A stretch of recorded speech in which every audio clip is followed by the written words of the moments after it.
Pemirsa, selamat berjumpa kembali dengan Morning Inbox News bersama saya Dewanto dan saya Dedi. Saya Andri.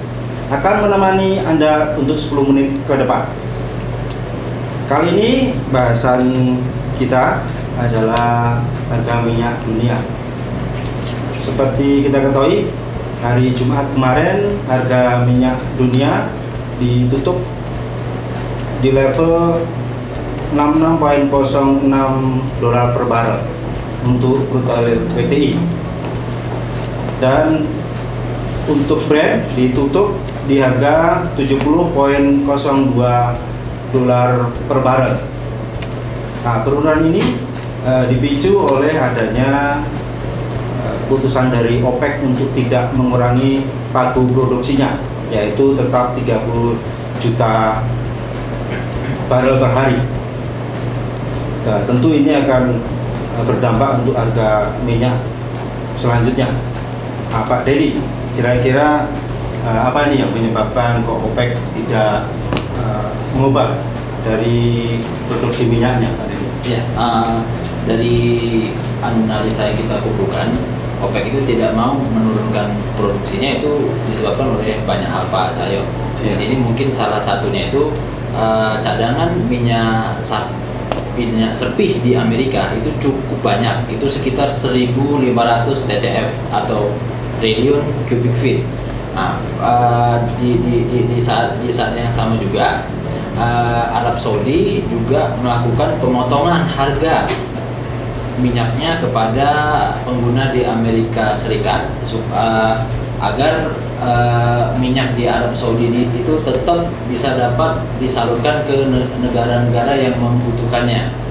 Jadi yang sekarang yang menjadi masalah adalah negara pengekspor seperti Venezuela. Seperti kita ketahui, Venezuela adalah negara pengekspor yang miskin di antara negara-negara OPEC.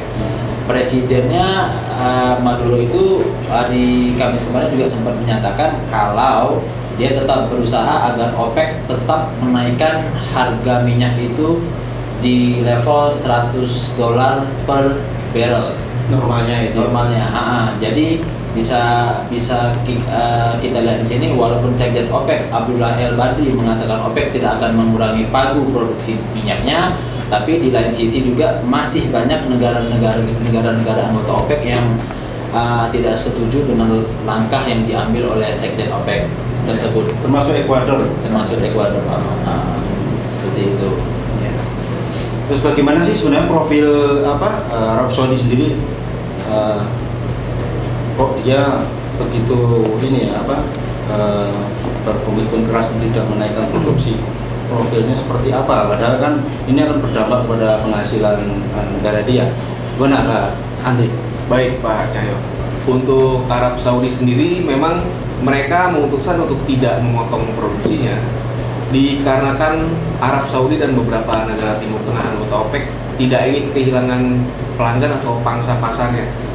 Dikarenakan dua negara penghasil di luar OPEC yaitu Venezuela dan Ekuador, seperti yang tadi Pak Dedi sudah sampaikan, mereka pun tidak ada rencana untuk memotong produksinya, sehingga membuat negara OPEC dimotori oleh Arab Saudi dan beberapa negara Timur Tengah memutuskan untuk tidak memotong produksinya. Kuat juga ya. Betul. Jadi itu di satu sisi. Di sisi lain, ternyata di Amerika juga tercatat produksi minyaknya meningkat, Pak Cahyo dan Pak Dedi. Ya, betul, di 2,6 juta barrel atau sekitar 9,6 juta barrel per hari pekan kemarin.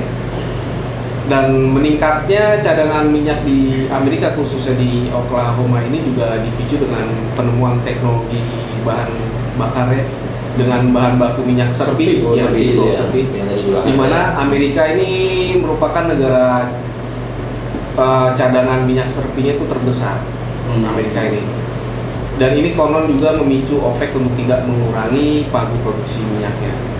Diperkirakan, Pak Cahyo, Pak Redi, cadangan minyak serpih di Amerika Utara ini adalah 3 kali dari cadangan minyak Saudi, atau 38 kali dari cadangan minyak konvensional. Anda bisa bayangkan begitu besarnya cadangan minyak serpih yang ada di Amerika, sehingga membuat khawatir negara-negara OPEC dan negara non-OPEC, khususnya untuk produsen minyak yang konvensional. Lalu agar itu di dua sisi yang coba saya bahas, Dan untuk ekstrimnya nih Pak, bagaimana agar harga minyak sirih buatan Amerika itu tidak laku di pasaran? Oleh karena itu OPEC dan dua negara non OPEC dan OPEC ini dimotori oleh Arab Saudi untuk tidak memotong pagu produksinya. Jadi di sini terlihat ada persaingan juga di mana OPEC betul Amerika dengan OPEC ya, di mana OPEC tidak ingin kehilangan pelanggannya, di mana Venezuela dan Ekuador disebutkan pada ini juga merupakan negara yang kategori miskin di Amerika Latin. Kondisinya juga mereka berdua adalah negara pengekspor minyak terbesar, sehingga terjadi persaingan dan di sini OPEC pun memutuskan untuk tidak memotong pagu produksinya, sehingga mengakibatkan harga minyak seperti kita lihat di monitor Pak, untuk saat ini masih berada di level $64 per barrel, jadi masih cukup rendah dan kita mungkin bisa melihat nanti ke depannya seperti apa, apakah ada perkembangan baru. Berarti lebih rendah dari Jumat kemarin ya, penutupan Betul, kemarin. ya. Masih di 6 ya. Ya, kira-kira seperti itu gambarannya Pak Cahyo. Dan Kalau untuk prediksi harga minyak dalam minggu ke depan, Pak Dedi, Pak Andri, kira-kira minyak masih akan tetap turun atau bagaimana? Nah, kalau dari analis berpendapat Pak, level psikologis minyak untuk saat ini itu di level $65 per barrel, dan sayangnya hari ini sudah ditembus di harga $64.82 per barrel. Nah, melihat kondisi sekarang ini bisa saja terjadi Pak Andri dan Pak Cahyo, kita akan melihat apakah dalam minggu ini kita bicara minyak itu bisa ke level $60 per barrel apa tidak, karena level psikologisnya sudah ditembus pagi ini di $65 per barrel. Dan mungkin aja seperti yang disampaikan oleh Pak Andri tadi, karena adanya minyak sirih yang begitu banyak di Amerika dan produksi minyak yang masih cukup besar di negara-negara OPEC seperti Arab Saudi, bisa aja terjadi nggak cuma persaingan harga mungkin Pak, mungkin aja masing-masing nantinya bisa melakukan perang diskon, bisa aja terjadi seperti kabar itu. gembira buat kita dong berarti ya. Iya, seperti itu Pak Sayo. Pemirsa, itulah tadi bahasan kita mengenai harga minyak dunia, dan ini tentunya akan kita lihat dalam 1 minggu ke depan apakah harga $60 per barrel akan ditembus oleh harga minyak dunia. Pemirsa, demikian bahasan topik kita kali ini.